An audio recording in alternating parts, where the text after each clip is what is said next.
नमस्कार। खबरों में मैं कादम्बिनी शर्मा हूं आपके साथ और शुरुआत करते हैं चुनावी खबरों से। चुनाव आयोग ने एक अहम जानकारी दी है। आज 5 राज्यों में चुनावी रैलियों, रोड शो, पदयात्रा वगैरह पर लगी जो प्रतिबंध है, जो पाबंदी है, वो 22 जनवरी तक फिर से बढ़ा दी गई है। पहले 15 तक थी। चुनाव आयोग ने पहले ये 15 जनवरी तक लगाई थी। कहा था कि रिव्यू करेंगे, उसके बाद आगे की जानकारी देंगे और यही आज हुआ है। हालांकि चुनाव आयोग ने कुछ रियायतें भी दी हैं। अब राजनीतिक पार्टियां इंडोर मीटिंग कर सकती हैं। इंडोर मीटिंग में 300 या हॉल की क्षमता के 50% लोग शामिल हो सकते हैं। तो ये आज ताजा निर्देश जारी हुए हैं चुनाव आयोग की तरफ से। अक्षय डोंगरे हमारे सहयोगी इस वक्त हमारे साथ जुड़ रहे हैं। अक्षय, ये कयास पहले से लगाए जा रहे थे, कोरोना के संक्रमण को देखते हुए इसके नंबर्स अभी नीचे नहीं आ रहे हैं उस प्रकार से कि ये बढ़ाया जाएगा, लेकिन कुछ छूट जरूर मिली है राजनीतिक पार्टियों को। बिल्कुल कादम्बिनी, अगर कोरोना के केसेस की बात की जाए तो कल 2,68,000 केस देश भर में आए हैं। संक्रमण दर की बात की जाए तो 16% से ऊपर है। ऐसे में किसी भी प्रकार से पाबंदियों पर अगर पाबंदियां जो थी, अगर उन्हें हटाया जाता तो स्वास्थ्य विशेषज्ञों का ये मानना था कि सुपर स्प्रेडर इवेंट्स जो चुनाव है वो बन सकते हैं। इसको लेकर 3 मीटिंग्स आज हुई। पहले चुनाव आयोग जो मुख्य चुनाव अधिकारी है उनकी मीटिंग यूनियन हेल्थ सेक्रेटरी के साथ हुई, जिसमें उन्होंने पूरे के पूरे देश की सिचुएशन का जायजा लिया। फिर उसके बाद दूसरी जो मीटिंग थी वो चीफ सेक्रेटरीज और हेल्थ सेक्रेटरीज जो 5 राज्य हैं उनके साथ मुख्य चुनाव अधिकारी की मीटिंग हुई, जिसमें उन्होंने इन 5 राज्यों की कोविड की सिचुएशन का जायजा लिया, वैक्सीनेशन के नंबर का जायजा लिया। और तीसरी जो मीटिंग थी वो चीफ इलेक्टोरल ऑफिसर्स के साथ इलेक्शन कमीशन की थी, जिसमें उन्होंने तैयारियां रिव्यू की कि किस तरह की तैयारियां ग्राउंड पर है। उसको देखते हुए फैसला यही लिया गया कि जो बैन अभी चल रहा है उसको एक्सटेंड किया जाए तकरीबन 1 हफ्ता और, क्योंकि जब पहला बैन लगाया गया था 8 जनवरी को तब कोरोना के केसेस फिर भी कम थे, लेकिन अब बहुत ज्यादा केसेस आ रहे हैं। अगर हेल्थ मिनिस्ट्री के डेटा की बात की जाए, जो लेटेस्ट डेटा उन्होंने रिलीज किया था, तो 1 हफ्ते के अंदर एक्टिव केसेस उत्तर प्रदेश में 14 गुना बढ़े हैं, जो देश में सबसे ज्यादा है। इसको देखते हुए हालातों को रिव्यू करने के बाद में फैसला यही लिया गया कि एक रियायत दी गई, इसके अलावा जो बैन है वो उसको बढ़ाया जाएगा। जो जिस तरह से आपने बताया कि सिर्फ यही रियायत है कि इंडोर मीटिंग्स हो सकती है, जिसमें ज्यादा से ज्यादा 300 लोग या फिर हॉल की कैपेसिटी के 50% लोग उस इंडोर मीटिंग में भाग ले सकते हैं। ये सिर्फ इसलिए किया गया कि कुछ रियायत पॉलिटिकल पार्टीज को दी गई है, कैंपेन क्योंकि कुछ दिन और चलेगा चुनाव से पहले। लेकिन उसके अलावा जितने भी प्रतिबंध 8 जनवरी को लगाए गए थे वे सभी लागू रहेंगे और किसी भी प्रकार से अगर कोरोना गाइडलाइंस की अवहेलना की गई, उनका उल्लंघन किया गया तो इलेक्शन कमीशन द्वारा एक्शन भी पॉलिटिकल पार्टी के खिलाफ लिया जा सकता है। बहुत शुक्रिया आपका अक्षय इस पूरी जानकारी के लिए। तो ये चुनावी माहौल है और राजनीतिक पार्टियां लगातार कह रही हैं कि इस तरह से कई जो नेता हैं वो कहते हैं कि हाँ चुनाव आयोग के निर्देशों का पालन करेंगे, लेकिन ये भी कहते हैं कि इस तरह से बड़ा कठिन है चुनाव करना बिना रैलियों के। तो अब ये छोटी सी एक रियायत दी गई है। देखते हैं कि अगली बार 22 तारीख को फिर क्या होता है, चुनाव आयोग क्या निर्णय लेता है, जबकि मामले बहुत कम नहीं हो रहे हैं, इनफैक्ट बढ़ ही रहे हैं। और इस सब के बीच पंजाब चुनाव के लिए कांग्रेस की पहली सूची जारी हो गई है। पहली सूची में 86 उम्मीदवारों के नाम हैं। अमृतसर पूर्व से नवजोत सिंह सिद्धू चुनाव लड़ेंगे। चमकौर साहिब से सीएम चन्नी चुनाव लड़ेंगे। मोगा से चुनाव लड़ेंगी सोनू सूद की बहन मालविका सूद। प्रताप सिंह बाजवा कादियान से। पंजाब कांग्रेस ने बगावत को रोकने के लिए उन नेताओं को भी टिकट दिया है जो कैप्टन के करीबी माने जाते हैं। साधु सिंह धर्मसोत, बलवीर सिद्धू और नवतेज चीमा को भी टिकट दिया गया है।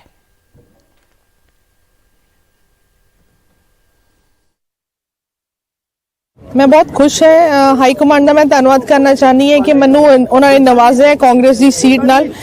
मैं देख सकती है कि मोगे शहर के हर एक इंसान दे विच वो जिहड़ी कांग्रेस की लहर है द्वार तो जाग गई है। हर एक पिंड दे विच कांग्रेस की लहर द्वार तो जाग गई है और समय आ गया कि मोगे दे हर एक बंदे की हुण वारी आ गई है कि आपां मोगे नूं फिर कांग्रेस फैमिली जिहड़ी अपनी होर स्ट्रोंग कर दी। और जिस तरह से कांग्रेस ने टिकट दिए हैं उस पर और जानकारी दे रहे हैं हमारे संवाददाता मोहम्मद गजाली। अगर टिकट की बात करें तो कुछ नाम जो हैं वो प्रेडिक्टेबल थे, प्रस्तावित थे कि इनको इसीलिए पार्टी में लिया जा रहा है कि इनको टिकट दी जा सके। अगर बात करें मालवा क्षेत्र की, जहां पर 69 सीट आती हैं और जैसे देश में कहा जाता है कि प्रधानमंत्री के पद का रास्ता यूपी से जाता है, तो पंजाब में कहा जाता है कि मुख्यमंत्री के पद का रास्ता जो है वो मालवा क्षेत्र से जाता है, वहां पर जिस पार्टी को ज्यादा सीटें आती हैं। और मालवा क्षेत्र वो क्षेत्र है जहां पर किसान यूनियन बहुत डोमिनेंट है। आम आदमी पार्टी ने जब पिछले विधानसभा चुनाव में 17-20 सीटें लेकर आई थी तो उसके मैक्सिमम विधायक जो हैं उसी क्षेत्र से थे। अब इस मालवा क्षेत्र में मानसा जिला है जिसकी एक सीट बहुत ज्यादा चर्चा में थी, जहां से कंट्रोवर्शियल सिंगर हैं सिद्धू मूसेवाला। पिछले ही साल वो कांग्रेस ज्वाइन करते हैं, विवाद होता है और जो पुराने कांग्रेसी हैं वो विरोध प्रदर्शन करते हैं, लेकिन कांग्रेस पार्टी जो है उन्हीं को वहां से उम्मीदवार बनाती है और आज की लिस्ट में सिद्धू मूसेवाला का नाम वहां से है। इसी तरह से दूसरी पार्टी से आए जो कैंडिडेट हैं, रुपेंद्र कौर रूबी हैं, आम आदमी पार्टी से वो कांग्रेस में आई थी पिछले साल। चरणजीत सिंह चन्नी जब मुख्यमंत्री बन चुके थे उसके बाद उनको भी मलोट विधानसभा क्षेत्र से सीट दी, वहां से कॉन्टेस्ट करवाया जा रहा है। इसी तरह सुखपाल खैरा बहुत वोकल एमएलए हैं, आरटीआई एक्टिविस्ट के तौर पे जाने जाते हैं। पहले आम आदमी पार्टी की तरफ से विधायक बने थे 2017 में। पिछले साल अमरिंदर सिंह के प्रेजेंस में, जब अमरिंदर सिंह मुख्यमंत्री होते थे तो उस वक्त वो कांग्रेस उन्होंने ज्वाइन कर ली और इस बार उनको भी बोलाथ नाम के विधानसभा क्षेत्र से कांग्रेस ने टिकट दे दी है। और अगर बात करें उन नामों की जिनको देखकर लग रहा था कि इनको टिकट तो जरूर मिलेगी, उसमें मुख्यमंत्री चरणजीत सिंह चन्नी हैं जो चमकौर साहब सीट से विधायक बने थे। इस बार भी उसी विधानसभा क्षेत्र से उनको टिकट दी गई है।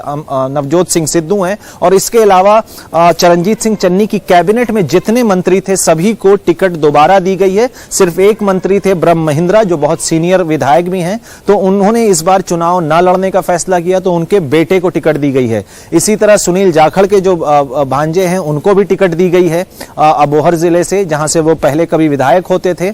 इन सभी लिस्टों में एक और दिलचस्प चीज है कि जिस तरह से प्रियंका गांधी ने उत्तर प्रदेश में ये बात कही थी कि महिलाओं को टिकट दी जाएगी और इस बार पहली सूची जो यूपी की भी आई है कांग्रेस में वो देखने को मिला। पंजाब में 117 में से जो आज 86 सीटों की लिस्ट जारी की गई है उसमें से सिर्फ 9 महिलाओं को ही टिकट दिया गया है।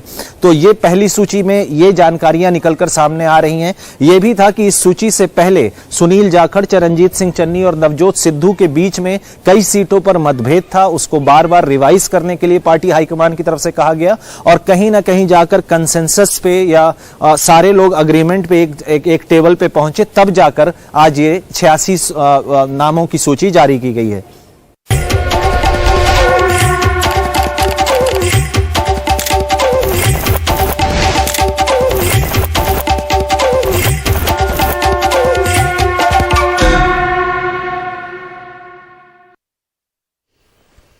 यूपी चुनाव के पहले 2 चरणों के लिए बीजेपी ने 107 उम्मीदवारों के नाम का ऐलान किया है। उत्तर प्रदेश के मुख्यमंत्री योगी गोरखपुर से विधानसभा चुनाव लड़ेंगे। अब तक उनके अयोध्या से चुनाव लड़ने की अटकलें थी। उप मुख्यमंत्री केशव मौर्य प्रयागराज के सिराथू से उम्मीदवार हैं। मथुरा से श्रीकांत शर्मा उम्मीदवार होंगे। कैराना से मृगांका सिंह हैं उम्मीदवार। सरधना से संगीत सोम को टिकट दिया गया है। साहिबाबाद से सुनील शर्मा प्रत्याशी हैं। नोएडा से पंकज सिंह फिर से उम्मीदवार और कल्याण सिंह के पौत्र संदीप सिंह अतरौली से उम्मीदवार हैं।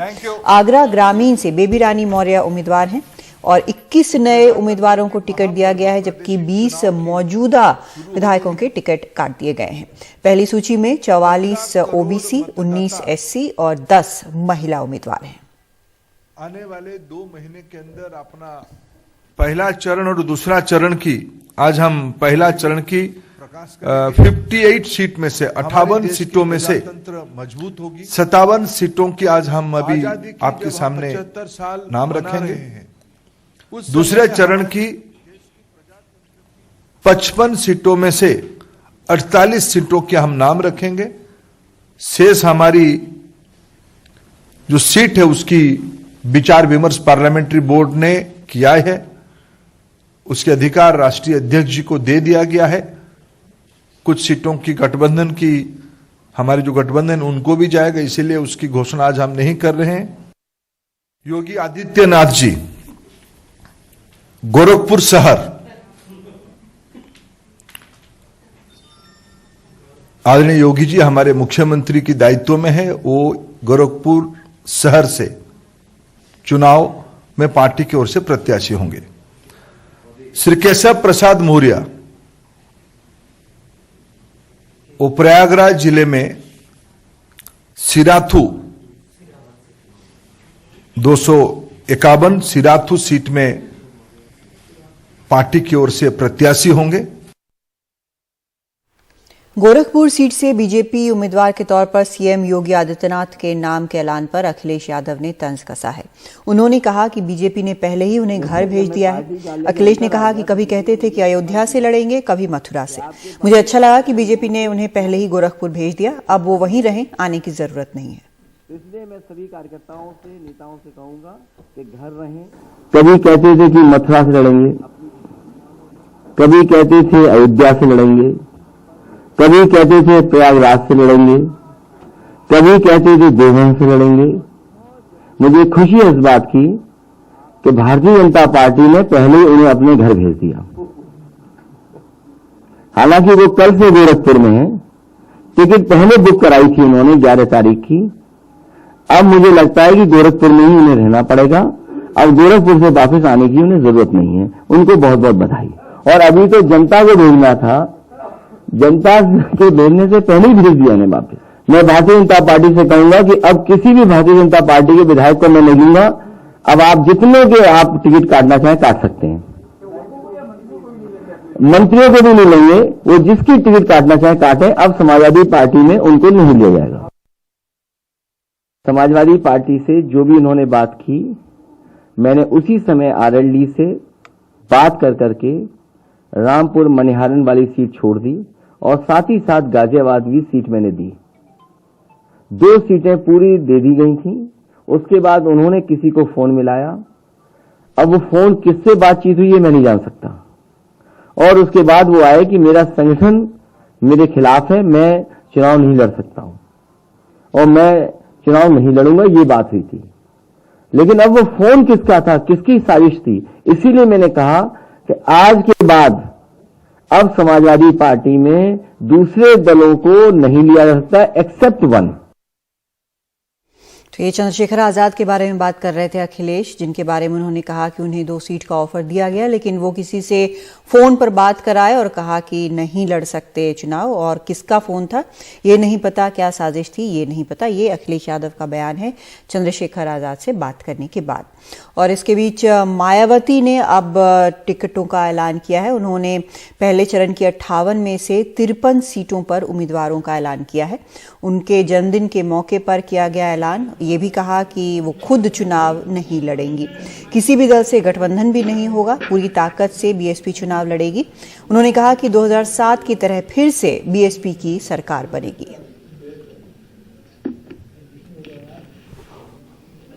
बीएसपी में पहले चरण की जो 58 विधानसभा की सीटें हैं, तो उनमें से 53 विधानसभा की सीटों पर कैंडिडेट फाइनल कर दिए हैं। 5 सीटें बची हैं, 1-2 दिन में वो भी फाइनल हो जाएगा। तो आज मैं अपने जन्मदिन के शुभ अवसर पर तो बीएसपी की जो उम्मीदवारों की सूची है, तो उसको मैं पहले चरण की सूची आज मैं जारी कर रही हूँ। यूपी में बीएसपी की सरकार बनने पर मैं पार्टी व मूवमेंट के हित में सीधा चुनाव न लड़के व अप्रत्यक्ष रूप से चुनाव जीतकर भी यूपी प्रदेश की बागडोर संभाल सकती हूँ, जिसकी इस समय काफी सब जरूरत भी है। आम आदमी पार्टी के राष्ट्रीय संयोजक और दिल्ली के मुख्यमंत्री अरविंद केजरीवाल आज से 2 दिन के गोवा दौरे पर हैं। आज वो डोर टू डोर अभियान के तहत लोगों से मिले। केजरीवाल कल राजधानी पणजी में मीडिया से बात करेंगे। 40 सीटों वाली गोवा विधानसभा का चुनाव 14 फरवरी को होना है और मतगणना 10 मार्च को होगी।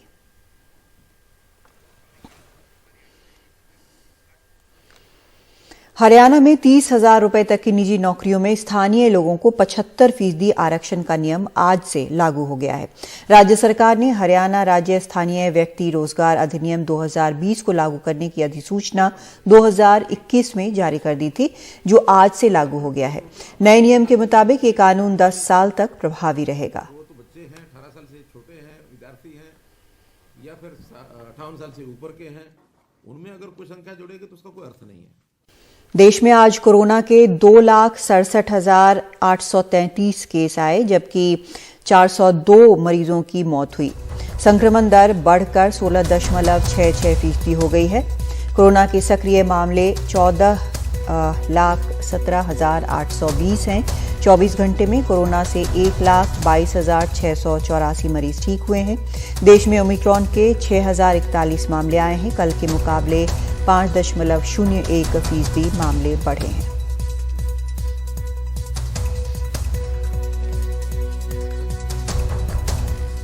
कोरोना के बढ़ते मामलों के चलते जहां एक बार फिर से लोग वर्क फ्रॉम होम यानी घर से काम कर रहे हैं, तो वहीं इसका असर वाहन चालकों पर पड़ा है। ऐप वाली गाड़ियों की मांग में कमी आई है और इसका असर इन्हें चलाने वालों की जेब पर पड़ा है।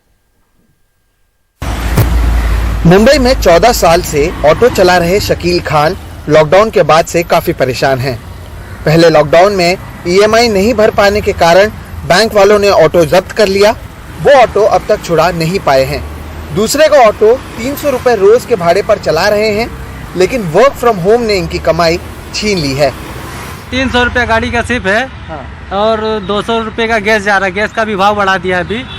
और 200 रुपया हम लोग का तो खाने का पकड़ लो, नाश्ते खाने का 700 रुपया रोज का मेंटेनेंस है। और प्लस 200 रुपया 300 रुपये का धंधा हो रहा है। अच्छा। तो हम लोग क्या करेंगे बताओ। अच्छा। ऐसे तो पोजीशन चलती रही तो मर जाएंगे और क्या होगा। हमारी खुद की गाड़ी थी, पहले लॉकडाउन में गाड़ी चल नहीं पाई, बजाज वाले ने गाड़ी खींच ली। अभी वो बोला हफ्ता भरो तो गाड़ी देंगे, नहीं तो नहीं देंगे। अभी वो हफ्ता भर नहीं पाया, अभी दूसरे की गाड़ी चला रहा हूँ, इसका भी 20,000 कर्जा हो गया मेरे ऊपर।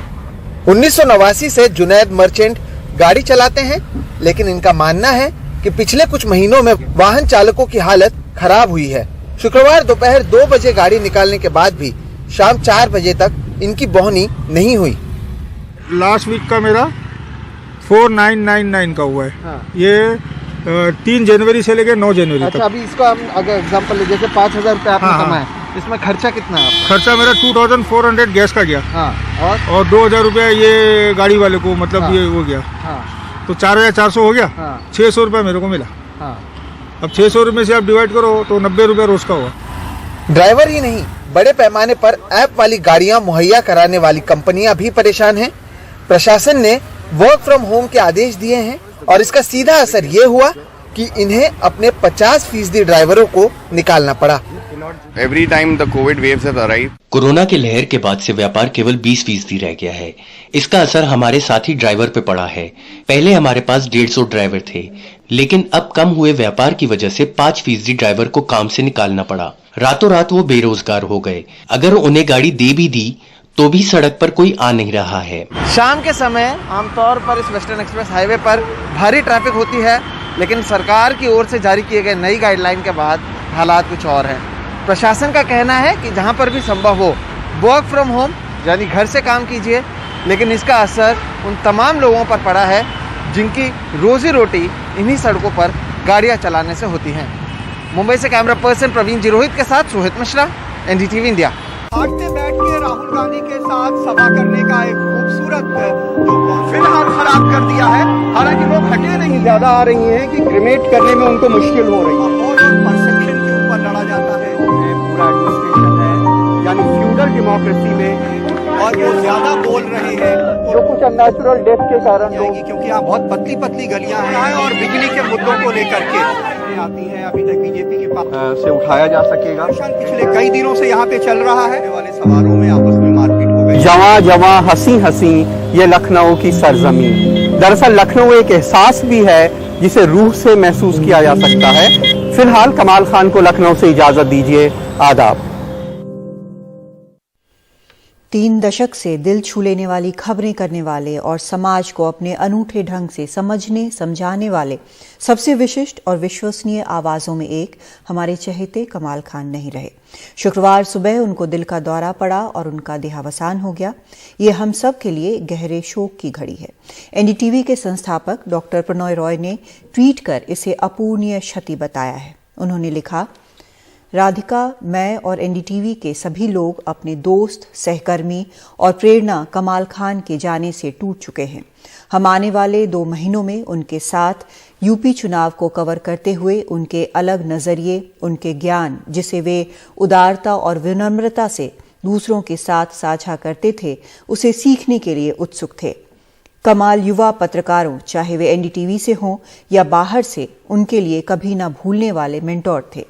कमाल ने हमारे दिल और दिमाग को बिना किसी चमक धमक लेकिन शिष्टता और अपने बोलने की कला से ठीक वैसे छुआ है जैसे उन्होंने देश भर के लाखों दर्शकों के दिल और दिमाग को छुआ।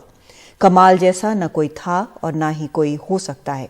एक महान पत्रकार और एक बड़े दिल वाला इंसान। भगवान आपके साथ रहे कमाल। राधिका और मेरे लिए ये अपूरणीय क्षति है।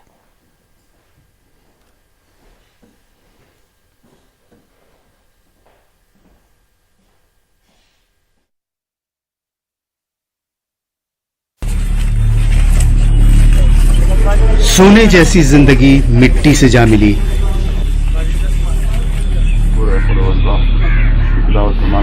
61 साल के कमाल खान के इस आखिरी सफर में सबने याद किया। वो बिल्कुल आखिरी वक्त तक सक्रिय रहे। आधी रात के बाद मौत दबे पांव आई, दिल पर वार किया और कमाल खान को अपने साथ ले गई। हमेशा आपने सुना होगा, मैं कमाल खान राजेश गुप्ता कैमरामैन के साथ, बट आज सर नहीं रहे। हमेशा उनकी याद हमारे साथ रहेगी। मैं हमेशा उनको अपना बड़ा भाई समझता था। हमेशा रिस्पेक्ट से, हमेशा आदर से, सम्मान के साथ उनके साथ चलते थे। उन्होंने P2C को नए आयाम दिए। लोग इधर उधर कहते थे कि अरे उनका कमाल साहब का P2C जबरदस्त था। कोई छोटी छोटी बातों पे मतलब वो कहते थे कि शब्द तो वही हैं, शब्दों का इस्तेमाल करना आना चाहिए। गाली देने के लिए किसी को गाली शब्द यूज करने की जरूरत नहीं है। आप अच्छे शब्दों को यूज करके भी उसको एहसास करा सकते हैं कि वो गलत है कहाँ पे। एक बार उन्होंने एक P2C की थी, अयोध्या पे खबर कर रहे थे। वो गंगा जमुनी संस्कृति को लेकर थी कि कैसे अयोध्या में मंदिरों में जो देवताओं के फूल और कपड़े होते हैं वो मुस्लिम घरों से आते हैं। वो करते क्या है कि वो कहते हैं सारी स्टोरी कर लेने के बाद कि यहाँ से 100 मील दूर मगहर में वो कबीर सोया है जिसने 600 साल पहले कहा था। अचानक इस एक वक्तव्य से कमाल अपनी स्टोरी को 600 साल पीछे ले जाते हैं और बनारस से मगहर तक, अयोध्या से मगहर तक उसको बिखेर देते हैं। आज कमाल खान हमारे बीच नहीं है। हमें दुख है इस बात का। एक बहुत अच्छे पत्रकार थे जिन्हें हमने अचानक खो दिया। हम सब उनके परिवार के साथ इस दुख की घड़ी में और भगवान से प्रार्थना करते हैं कि इस दुख को सहने की शक्ति पूरे परिवार को, उनके सहयोगी साथियों को दे। उनका बहुत बड़ा पत्रकारिता के क्षेत्र में योगदान रहा है। मैं भगवान से प्रार्थना करता हूं कि उनको अपने श्री चरणों में स्थान दे और उनके परिवार के लोगों को, उनके चाहने वालों को, सभी को इस दुख की घड़ी को सहन करने की शक्ति प्रदान करें। फिलहाल खराब कर दिया है। कमाल खान 3 दशक से ज्यादा समय पत्रकारिता में रहे। हिंदुस्तान एरोनॉटिक्स, अमृत प्रभात, नवभारत टाइम्स और दैनिक जागरण में बिल्कुल शुरुआती कामकाज के बाद एनडीटीवी उनका दफ्तर नहीं, घर हो गया। बेटे अमन और पत्रकार पत्नी रुचि कुमार के अलावा एक विस्तारित घर। 3 दशक से वो इस बड़े घर के सबसे सम्मानित सदस्यों में थे और उनकी पत्रकारिता हमेशा मशाल बनी रही, मिसाल बनी रही। नेताओं की अभद्र भाषा पर, गठजोड़ की सियासत की टेढ़ी चाल पर, नफरत और सियासत के खेल पर, अयोध्या पर न जाने कितनी उनकी रिपोर्ट्स हैं जो सबके लिए यादगार हैं। राम को लेकर राजनीति के दौर में उन्होंने राम का मर्म खोजा।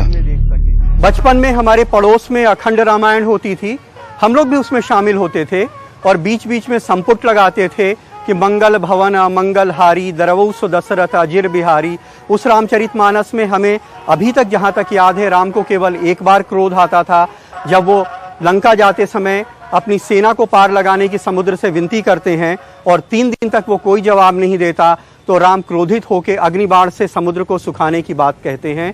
पूरे रामचरितमानस में राम का सिर्फ यही रूप वीएचपी को पसंद आया है, जिसका उसने ये कैलेंडर बनाया है। शायद कुछ स्वर लहरियां बादलों तक पहुंची होंगी, शायद कुछ रागों ने उन्हें झिंझोड़ा होगा। कमाल खान के पास बहुत नफीस भाषा थी। सियासत से दूर जब वो इंसानी कदरों या कुदरत के खेल की बात करते थे तो उनका रंग कुछ अलग हो जाता था। पत्रकारिता की लगातार स्थूल होती भाषा के बीच उनकी शांत संयत आवाज एक अलग असर पैदा करती थी। हिंदी की टीवी पत्रकारिता की नौजवान पीढ़ियां उनसे काफी कुछ सीख सकती थीं। वो होते तो कहते। लखनऊ से कमाल खान, एनडीटीवी इंडिया के लिए।